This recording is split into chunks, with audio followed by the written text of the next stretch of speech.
नमस्कार, यो news 24 television prime time न्यूजमा स्वागत छ। कोरोना संक्रमणको दर ओह्रालो लाग्ने कुनै संकेत नदेखिँदा मृत्यु हुने संक्रमितको संख्याले पनि दोहोरो अङ्कमा अड्डा जमाउने संकेत देखाएको छ। हरेक दिन थपिँदो अङ्कले नेपालमा कोरोना संक्रमणको भयले कुन रूप लिने हो अनुमान पनि गर्न भय मान्नुपर्ने अवस्था बन्दै गएको छ।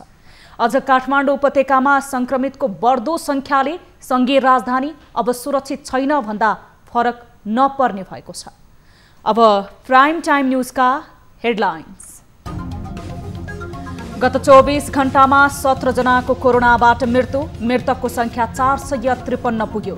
एकै दिन 1400 बढीमा संक्रमण पुष्टि।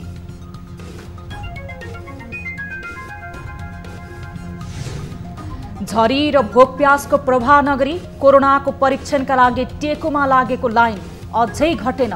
दैनिक 800 सम्मको परीक्षण हुने गरेको शुक्रबार अस्पतालको भनाइ।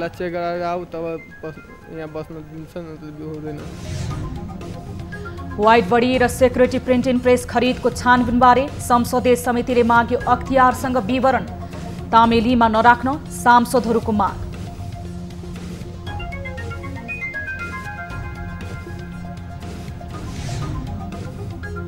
स्याङ्जाको वालिङमा गएको पहिरोमा मृत्यु हुनेको संख्या 10 जना पुग्यो। 1 जनाको भनी जीवितै उद्धार गरियो। हरिबहादुर कार्कीलाई बगाएको भन्ने कुरा बुझियो। र स्थलगत विवरण नआउँदै सीमा विवाद छैन भन्नु गलत भएको कांग्रेसको विज्ञप्ति। सीमा मिचेको ठहर भए कडा विरोध जनाउनु पर्ने भनाइ।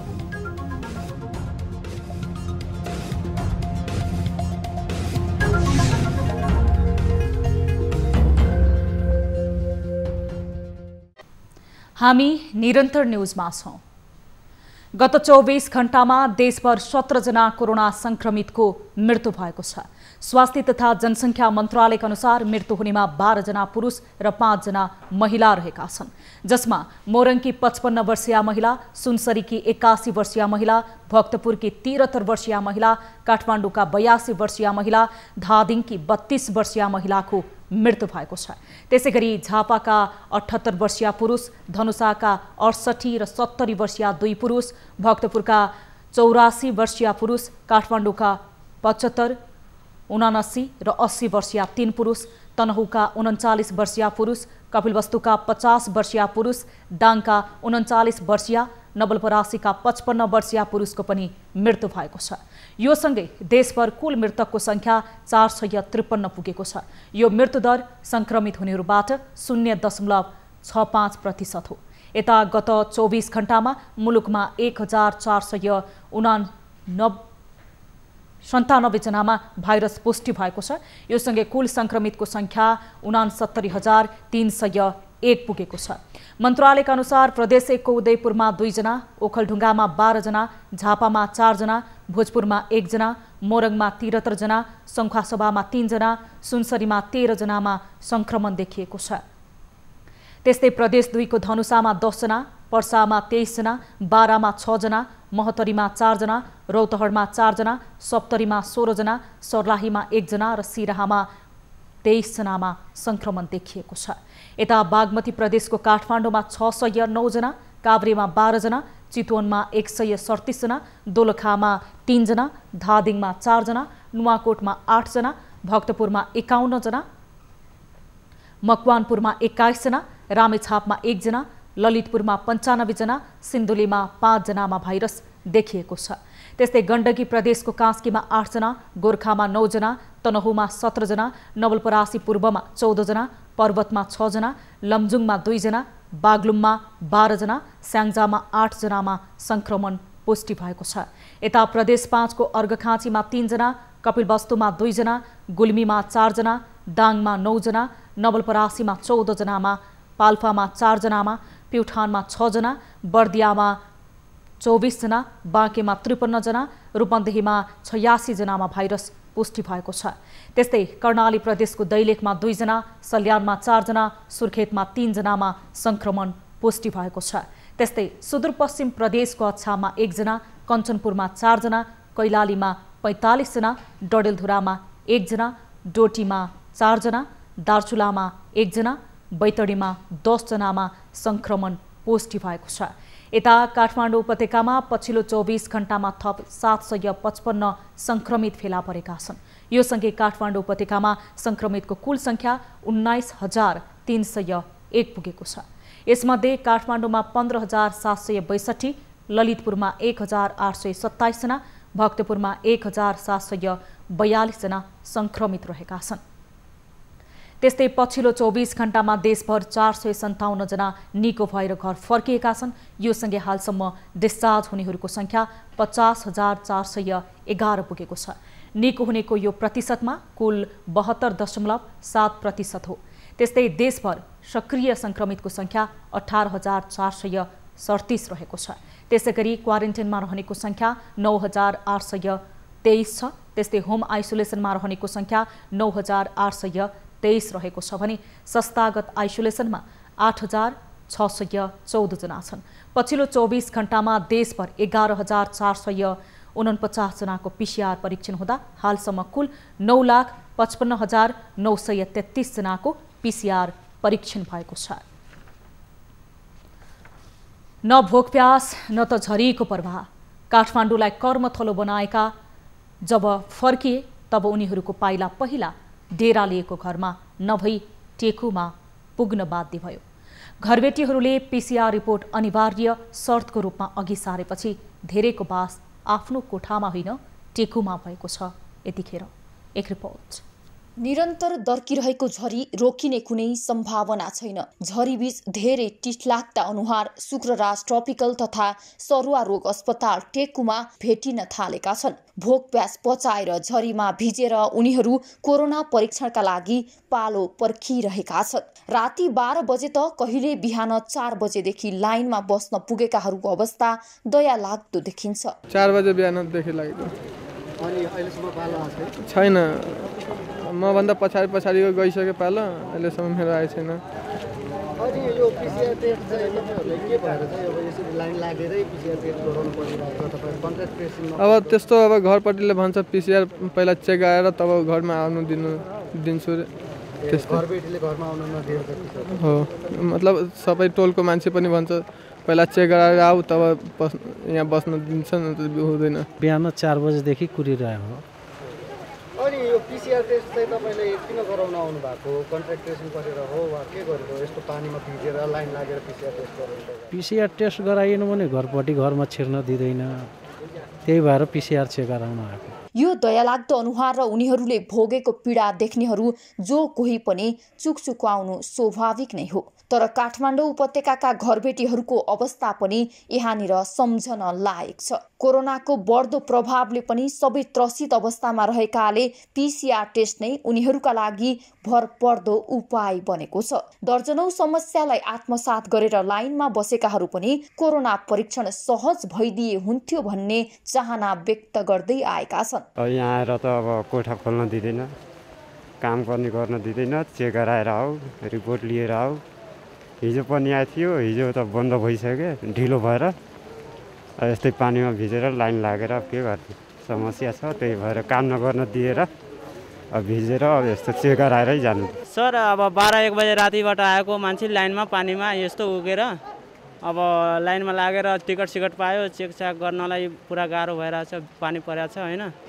अलिकति सरकारले यस्तो हेरिदिनु होला, त्यही हो। यता शुक्रराज ट्रपिकल अस्पतालले दैनिक सरदर 700 को हाराहारीमा परीक्षण भइरहेको जनाएको छ। बुधबार 620 जनाको PCR गरेको अस्पतालले बिहीबार 602 जनाको PCR भएको जनाएको छ। विगत 4-5 दिनमा हामी कहाँ त्यो PCR गर्नेको चाहिँ एकदमै भिड बढिरहेको छ।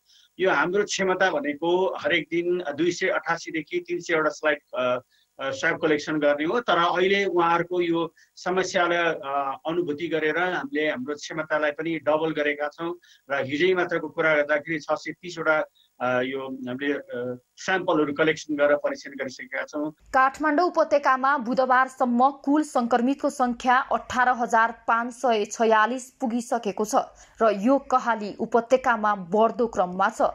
मुलुककै अर्थतन्त्रमा धावा बोलिसकेको कोरोनाले समाजको परम्परागत संरचना र मान्यतामा नै प्रहार समेत गरिसकेको छ। यो कहालीले थप कस्तो कहाली निम्त्याउने हो सबै अनुमान समेत गर्न नसक्ने अवस्थामा पुगेका छन्। क्यामेरामा गोपाल पङ्गेनीका साथ टिभी जर्नलिस्ट रिया भण्डारी र प्रशान्त ठाकुरको रिपोर्ट। सार्वजनिक लेखा समितिले वाइड बडी जहाज र सेक्युरिटी प्रिन्टिङ प्रेस खरिदको छानबिनबारे विवरण माग गरेको छ।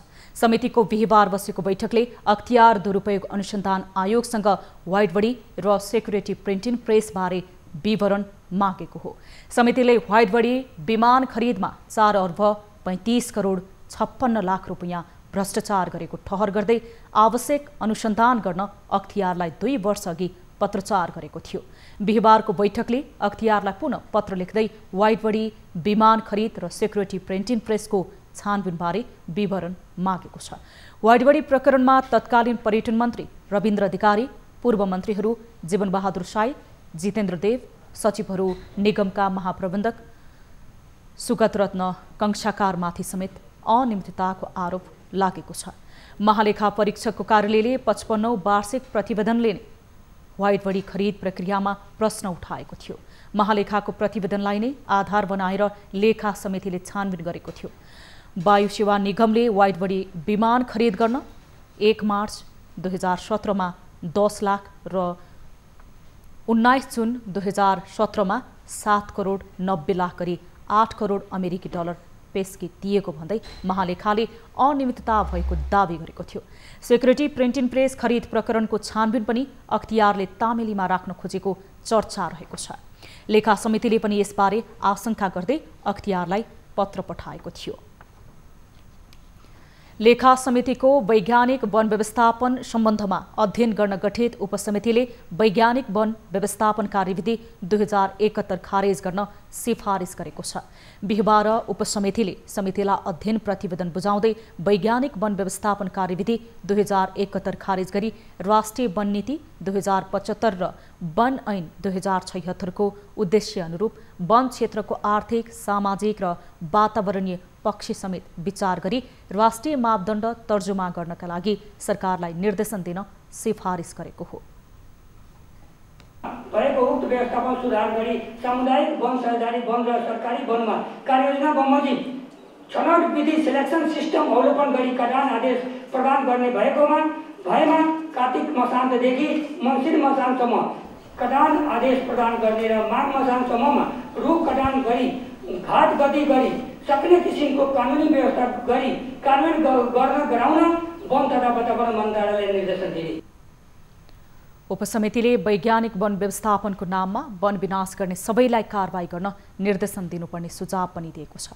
त्यस्तै गलत कार्ययोजना तर्जुमा गरी वन विनाशलाई सघाउने परामर्शदाताहरूलाई परिचालन गरी कालो सूचीमा राख्न पनि सुझाव दिएको उपसमितिले जानकारी दिएको छ।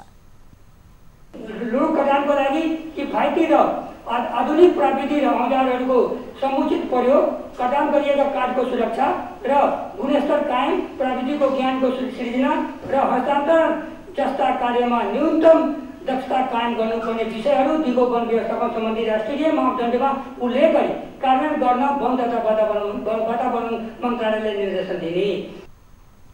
बैठकमा सदस्य प्रेम आलीले उपसमितिले दिएको सुझावमाथि छिटो छलफल गरी सरकारलाई आवश्यक निर्देशन दिनुपर्ने बताउनु भएको छ। उपसमितिले चुरे क्षेत्रको संरक्षणका लागि वार्षिक 1 अर्ब 55 करोड विनियोजन हुँदै आए पनि सो क्षेत्रको व्यवस्थापन गम्भीर चुनौती सिर्जना भएको ठहर गरेको छ। लगातार परेको अविरल वर्षाका कारण स्याङ्जामा पहिरो जाँदा एकै परिवारमा 9 जनाको मृत्यु भएको छ। त्यस्तै कालीगण्डकी गाउँपालिका 4 मा 1 जनाको मृत्यु हुँदा मृतकको संख्या 10 पुगेको छ। वालिङ नगरपालिकाको तमादीको पहिरोमा परि 48 वर्षीय माया नेपाली, 60 वर्षीय सानु नेपाली, जेठो छोरा वर्ष 30 का दीपक नेपाली, साइलो छोरा कुलदीप नेपाली, कान्छो छोरा 9 वर्षीय विवश नेपाली, कुलदीपकी श्रीमती विनिता नेपाली, कुलदीपको 1 वर्षको छोरा शिशिर नेपाली र पाहुना आएकी उमाकला नेपाली रहेका छन्। त्यस्तै त्यही घरकी सदस्य मनिषा भने भाग्ने क्रममा पहिरोले पुरिएर आधा भाग छोपिएको अवस्थामा स्थानीयले उद्धार गरेका थिए। घाइते मनिषा वालिङको सामान्य उपचारपछि गण्डकी मेडिकल कलेज पोखरामा उपचार गराइरहेका छन्। त्यस्तै स्याङ्जाकै काली गण्डकी गाउँपालिका 4 गौतम डाँडामा पहिरोका कारण एक किशोरको मृत्यु भएको छ। स्थानीय बाबुराम दमाई र जगत बहादुर दमाईको घरमाथिबाट पहिरो झरी दुवै घर पूर्ण रूपमा क्षति भएको प्रहरीले जनाएको छ। बाबुरामको छोरा वर्ष 16 को विष्णु दमाईको पुरिएर मृत्यु भएको छ। पहिरोबाट विष्णुलाई प्रहरीले मृत अवस्थामा फेला पारेको थियो। त्यस्तै पाल्पाको रम्भा गाउँपालिकाको फोक्सिङकोटमा अविरल वर्षापछि खसेको पहिरोले आज बिहान 3 घर पुरिँदा 2 परिवारका 6 जना बेपत्ता भएका छन्। फोक्सिङकोटको बेलौजा स्वास्थ्य चौकी नजिकबाट माथिबाट खसेको ठूलो पहिरोले 2 घर र सोरुङ डाँडामा 1 घर गरी 3 घर पुरिएको थियो। देशभर लगातार भएको वर्षाले जनजीवन प्रभावित भएको छ। निरन्तरको वर्षाको कारण पहाडमा पहिरो जाने, सडक अवरुद्ध हुने समस्या देखिएको छ। यो वर्षको मनसुन अझै सक्रिय छ। देशका औसतभन्दा बढी स्थानमा भारी वर्षा भइरहेको मौसमविदले बताएका छन्। नेपालमा सामान्यतया कुल 10 मा जुन 10 सम्ममा पूर्वबाट भित्रने मनसुन सेप्टेम्बर 23 मा पश्चिमबाट बाहिरिन्छ। तर यो वर्षको मनसुन अझै सक्रिय रहेको छ। मनसुन कम्तीमा अझै हप्ता 10 दिन जारी रहने मौसमविदहरूको भनाइ छ। मनसुन अवधिमा नेपालमा औसत करिब 1500 मिलिमिटर पानी पर्ने गरेको जल तथा मौसम पूर्वानुमान महाशाखाले जनाएको छ। यो वर्ष 2 दिन ढिला गरी अर्थात् जुन 12 मा पूर्वबाट प्रवेश गरेको मनसुन लगातार सक्रिय रहेकाले औसतभन्दा धेरै वर्षा भएको हो। गएको वर्ष अक्टोबर 12 मा मनसुन नेपालबाट बाहिरिएको थियो। मनसुन भित्रिन पनि ढिलो हुने र ढिलै गरी बाहिरिने गरेकाले विश्वव्यापी रूपमा भइरहेको जलवायु परिवर्तनको प्रभावका कारण मनसुनी चक्र नै प्रभावित वा सरेको हुन सक्ने मौसमविदहरूको भनाइ छ। निरन्तरको झरीले बिहिबार बिहान टेक्दा टेक्दै देशको विभिन्न भाग जनधनमा ठूलो क्षति गरेको छ। आइतबारदेखि निरन्तर परेको झरी अझै शुक्रबार रातिसम्म कायम रहने हुँदा नदी, तटीय क्षेत्रका बासिन्दा र भूक्षयको भय भएका स्थानका बासिन्दालाई सतर्क रहन सरकारले उर्दी जारी गरेको छ। झरीले स्याङ्जा, पाल्पा, रूपन्देहीमा विनाशको ताण्डव मचाउँदा काठमाडौँमा समेत धुबै खोलाले एक तरकारी व्यापारीलाई बगाएर बेपत्ता पारेको छ। शनिबारदेखि मौसम खुल्ने र यस वर्षको मनसुनको पनि अन्त्य हुने मौसम पूर्वानुमान महाशाखाको भनाइ छ।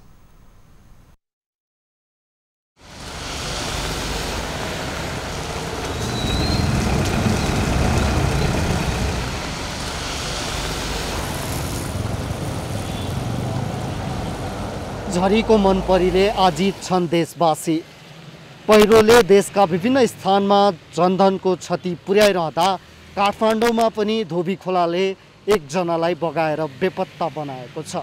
यसरी झरीको मनपरीले काठमाडौँवासीको दैनिकी पनि प्रभावित बनेको छ।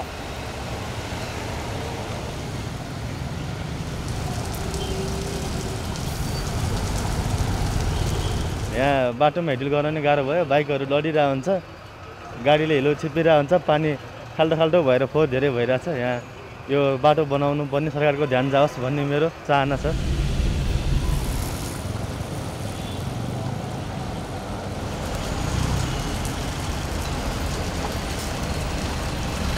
लगातारका वर्षाका कारण काठमाडौँका विभिन्न सडकहरूमा पानी जम्दा ट्राफिक व्यवस्थापन र आवत जावतमा समेत समस्या भएको छ।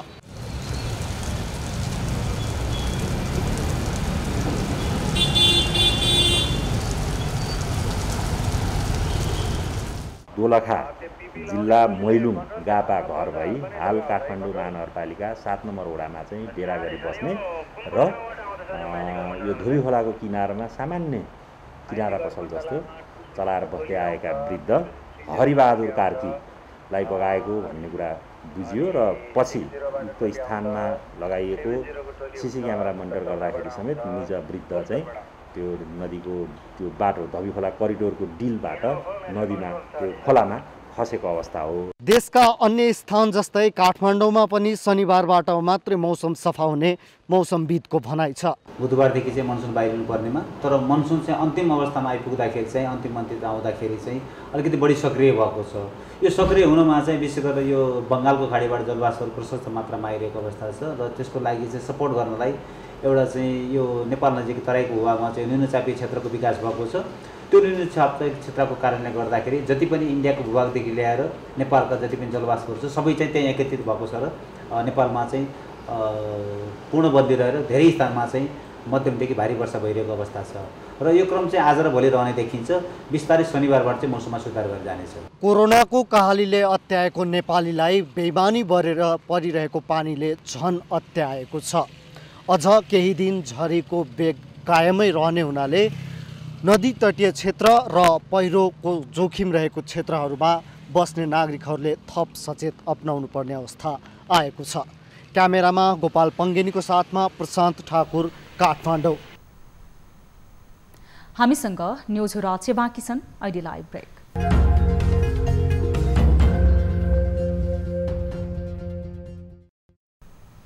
हामी निरन्तर न्युजमा छौं। नेपाली कांग्रेसले नेपाल र चीनको सीमा सम्बन्धी विषयमा परराष्ट्र मन्त्रालयले सार्वजनिक गरेको धारणाप्रति ध्यान आकर्षण भएको जनाएको छ। कांग्रेस प्रवक्ता विश्वप्रकाश शर्माले बिहीबार विज्ञप्ति निकालेर स्थलगत अध्ययनको विवरण आउनुभन्दा पहिला नै सीमा मिचिएको छैन भनेर धारणा सार्वजनिक गर्नु गलत भएको बताउनु भएको छ। सरकारको जिल्लामा रहेका संरचनाको नेतृत्वमा रहेका प्रमुख जिल्लाधिकारी, नेपाल प्रहरी र नेपाली सेना सहितको टोलीको स्थलगत अध्ययन जारी रहँदै अध्ययन पूरा गरेर सदरमुकाम फर्कनुभन्दा पहिले नै सरकारले धारणा सार्वजनिक गर्नु युक्तिसङ्गत नभएको उहाँको भनाइ छ। सीमा सम्बन्धी गम्भीर प्रश्नमा स्थानीय प्रशासन, राजनीतिक दल र सञ्चार माध्यम समेतको अध्ययन र अवधारणाको जगमा धारणा सार्वजनिक गर्नु उचित हुने कांग्रेसले जनाएको छ। अध्ययन टोलीले 11 नम्बर पिल्लर बुधबारबाट मात्रै भेटेको र चीनले निर्माण गरेको संरचना 12 नम्बर पिल्लरबाट बाहिर या भित्र रहेको भनेर अध्ययन टोलीले स्थलगत अध्ययन निष्कर्षपछि सीमा मिचिएको हो होइन भन्नेबारे निष्कर्षमा पुग्न सकिने स्थितिलाई सरकारले हेक्का नराखेको कांग्रेसको भनाइ छ। अध्ययन टोली फर्किएपछि सीमा मिचिएको ठहर भए नेपालले चीन समक्ष कडा विरोध जनाउनु पर्ने कांग्रेसको भनाइ छ। अब बिजनेस न्यूज।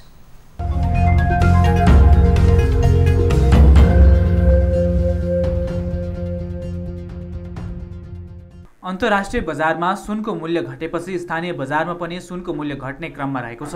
बिहीबार सुन तोलाको 93,100 रुपैयाँमा कारोबार भएको नेपाल सुन चाँदी व्यवसायी महासंघले जनाएको छ। अन्तर्राष्ट्रिय बजारमा यो साता सुन चाँदीको कारोबारमा गिरावट आएकोले नेपालमा पनि सुन चाँदीको मूल्यमा कमी आएको हो। मंगलबार तोलामा 1,700 रुपैयाँले घट्दै तोलाको 95,500 रुपैयाँमा झरेको थियो। बुधबार पुनः तोलामा 1,200 रुपैयाँले घटेर तोलाको 94,300 रुपैयाँमा कारोबार भएको थियो। यो साताको सुरुदेखि नै लगातार सुनको भाउ घटेको छ। लकडाउन खुकुलो बनाएपछि सुनको बजारमा पनि चहल पहल बढ्ने व्यवसायीहरूले विश्वास गरेका छन्। अन्तर्राष्ट्रिय स्तरमा डलरको भाउ अलिकति मजबुतीतिर गइरहेछ, त्यसले गर्दाखेरि पनि सुन बिक्री गरेर माइग्रेट डलरमा इन्भेस्टमेन्ट पठाउनुको निमित्त पनि भएको जस्तो देखिएको छ। चाँदीको मूल्य पनि क्रमिक रूपमा घटिरहेको छ। बिहीबार चाँदी तोलामा 70 रुपैयाँले घटेर तोलाको 1,120 रुपैयाँ कायम भएको छ। बुधबार पनि तोलामा 40 रुपैयाँले घटेर तोलाको 1,190 रुपैयाँमा कारोबार भएको थियो। बिहीबार अन्तर्राष्ट्रिय बजारमा सुन प्रति तोला 1,855.69 डलर र चाँदी प्रति औँस 22.11 डलरमा कारोबार भएको थियो। अन्तर्राष्ट्रिय बजारमा पनि सुनको मूल्यमा दैनिक 40 देखि 50 डलरसम्म कमी आएको कारण स्थानीय बजारमा पनि त्यसको प्रभाव देखिएको महासंघले जनाएको छ। सुन चाँदीको बजारमा भाउ अझ घट्न सक्ने अनुमान गरिएको छ। अन्तर्राष्ट्रिय बजारमा सुन चाँदीको मूल्यमा कमी आउने क्रम रहेको हुँदा स्थानीय बजारमा पनि मूल्य घट्ने क्रममा छ।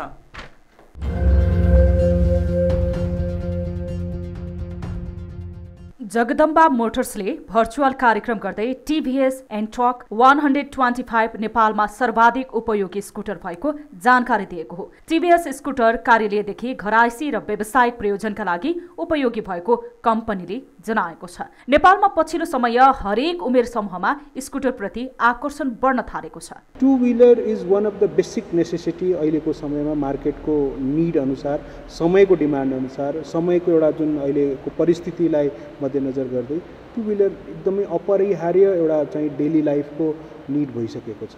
टिभीएस एन्टर्क 125 का स्कुटरका ब्रान्ड एम्बेसडर अभिनेता प्रदीप खड्काले परिवारका सबैले प्रयोग गर्न सकिने भएको हुँदा उपयोगी भएको अनुभव सुनाएका छन्। हाम्रो घर परिवारको लागि चाहिँ कम्फोर्टेबल हुन सक्ला, किनभने अहिलेको टाइममा युनिसेक्स स्कुटरहरू छ होइन, न जस्ट केटा मात्र अथवा केटी मात्र भन्दा पनि दुवैजनाले स्कुटरलाई चाहिँ घरमा अलिकति एजेड मान्छेदेखि लिएर यङ मान्छे सबैले युज गर्न सक्ने भएको भएर या अफकोर्स अहिले एकदमै डिमान्ड बढेको र राम्रो भएको जस्तो लाग्छ। त्यसैगरी ब्रान्ड एम्बेसडर अभिनेत्री स्वस्तिमा खड्काले घर परिवार अफिस तथा व्यावसायिक क्षेत्रको दैनिक जीवनमा स्कुटर छिटो छरितो र सरल साधन भएको बताएकी छिन्। काठमाडौँ जस्तो ठाउँमा चाहिँ तपाईँको गाडीमा एभ्रिडे हिँड्नलाई गाह्रो हुने, त्यही भएर अलिकति त्यो सहजताको हिसाबले हेर्दाखेरि पनि आई थिङ्क स्कुटर चाहिँ बेस्ट हो। जगदम्बा मोटर्सले नेपालमा पहिलो स्मार्ट कनेक्ट सहितको पावरफुल स्कुटर भित्र्याएको जनाएको छ। स्कुटरमा विभिन्न 3 भेरिएन्टमा उपलब्ध रहेको र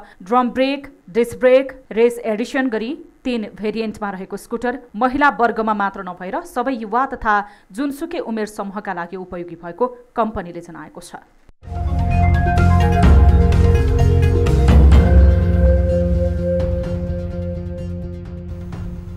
अब स्पोर्ट्स न्यूज।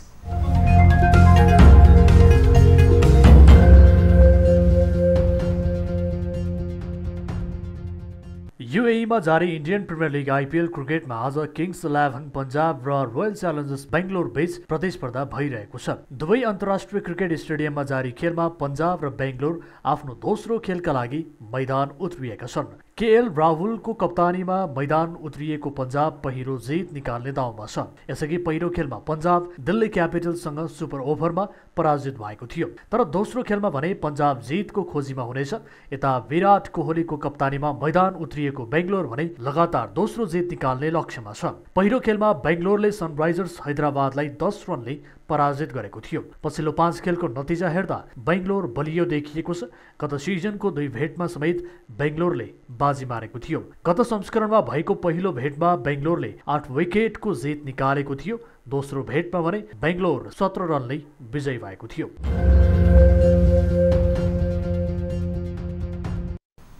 अब इन्टरनेसनल न्यूज। माफ गर्नुहोला, अब विष्णु ढुङ्गानाको साथमा फटाफट न्यूज।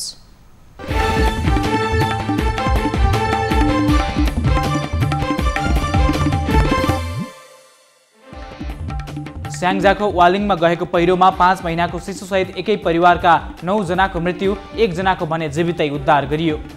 पाल्पामा गएराती पहिरोले घर पुरिँदा बेपत्ता भएका 6 जनामध्ये 1 को शव फेला पारम्बा गाउँपालिका 2 फोक्सी कोट स्थित सुरुङ डाँडाकी 27 वर्षीय मोतीसरा गाहाको शव भेटियो।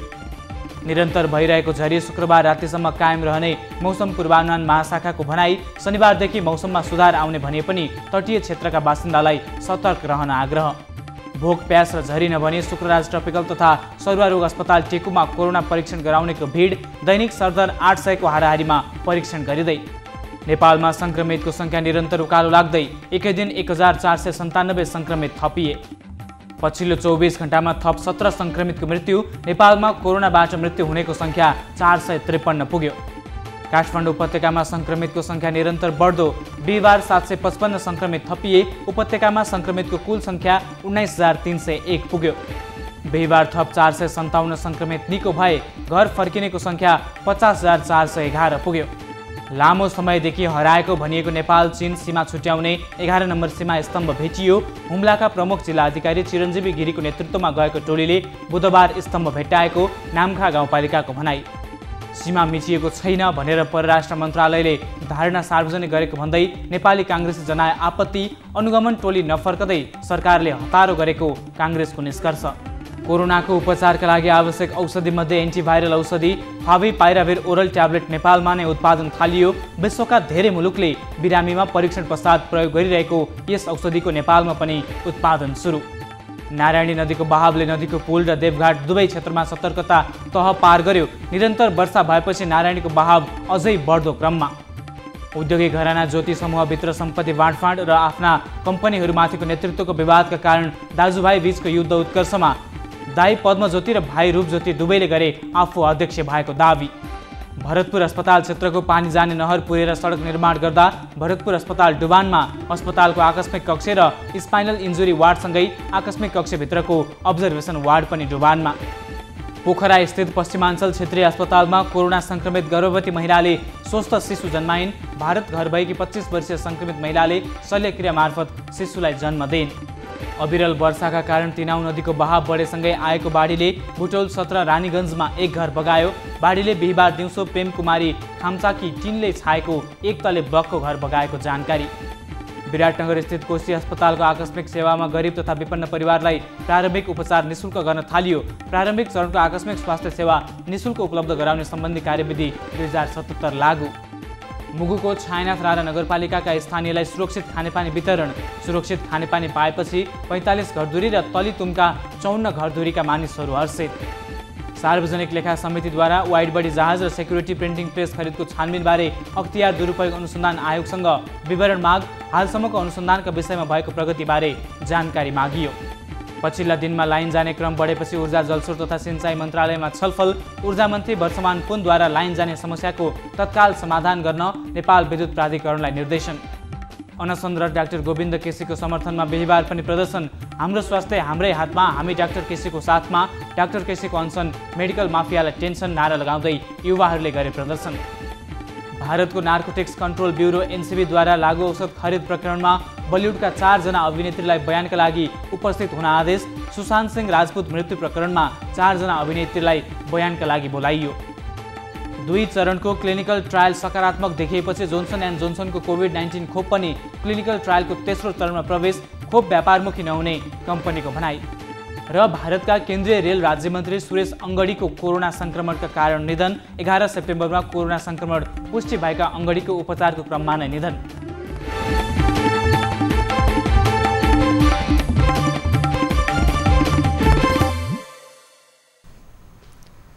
प्राइम टाइम न्यूज सक्नु अघि अहिलेसम्मका हेडलाइन्स पुनः एकपटक। गत 24 घण्टामा 17 जनाको कोरोनाबाट मृत्यु। मृतकको संख्या 453 पुग्यो। एकै दिन 1400 बढीमा कोरोना संक्रमण पुष्टि।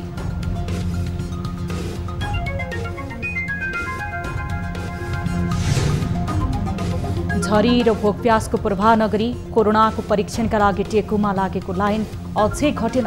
दैनिक 800 सम्मको परीक्षण हुने गरेको शुक्रराज अस्पतालको भनाई। पहिला चेक गराएर आऊ तब यहाँ बस्न दिन्छ न त हुँदैन। वाइड बडी र सेक्युरिटी प्रिन्टिङ प्रेस खरिदको छानबिनबारे संसदीय समितिले माग्यो अख्तियारसँग विवरण। तामेलीमा नराख्न सांसदहरूको माग।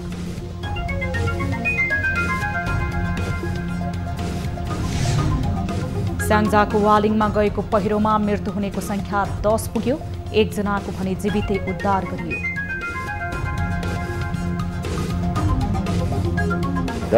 हरिबहादुर कार्कीलाई बगाएको भन्ने कुरा बुझियो।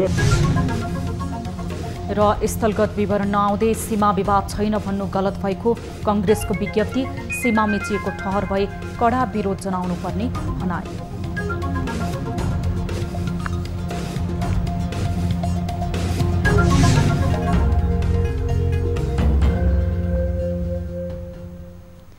प्राइम टाइम न्यूज अहिलेलाई यति नै। जाँदा जाँदै यसअघि हामीले ताली र गालीमा सोधेको प्रश्नको मत परिणाम, यसपछि प्रसारण हुने कार्यक्रम सीधा कुरा जनतासँगमा प्रत्यक्ष रूपमा हेर्न सक्नुहुनेछ। थप न्यूजको लागि हाम्रो वेबसाइट www.news24nepal.com हेर्न नभुल्नुहोला। साथै तपाईले हामीलाई फेसबुक, ट्विटर र युट्युबमा पनि फलो गर्न सक्नुहुनेछ। यस्तै मोबाइल, भाइबर र इमेलबाट न्यूज 24 टेलिभिजनको हेल्पडेस्कमा कुनै समस्या र गुनासो छन् भने प्रत्यक्ष रूपमा सम्पर्क राख्न सक्नुहुनेछ। हामी निरन्तर न्यूजमा छौं। नमस्ते।